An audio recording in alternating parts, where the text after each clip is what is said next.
खुलुमबाय बर'दिननि गोजोननाय बयनिसिमबो जासिग्रोनाय जाबाय आरो बेजों लोगोसे मोनसे मोजां खौरां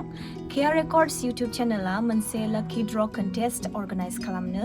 नागिरदों जायाव नोंथांमोना देरहानो हायोब्ला गंसे एनिया एकस्टिक गिटारखौ मोननो हागोन आरो बेयाव बाहागो लानो थाखाय नोंथांमोना मोनथाम खामानिखौ मावनांगोन। फार्स्टआव नोंथाङा केआर रेकर्ड्स इउट्यूब चेनेलनि सब्सक्राइबर जानांगोन आरो बेनि स्क्रिनशटखौहाय दोननानै लानांगोन आरो सेकेन्डआव www.carerecords.in बेयाव थांनानै नोंथांमोना जोंनि जा मिउजिक भिडिअ रिलिज जागोन बेनि ट्रेकखौ पारचेस खालामनांगोन आरो पारचेस खालामनानै नोंथांमोना मोनसे इनभइस मोनगोन बेनि स्क्रिनशटखौ नोंथांमोना दोननानै लानांगन आरो थार्डआव होनाय WhatsApp नाम्बाराव नोंथांमोना नोंथांमोननि सब्सक्राइब खालामनायनि स्क्रिनशट आरो पारचेस खालामनायनि स्क्रिनशटखौहाय मेसेज हरब्लानो जागोन।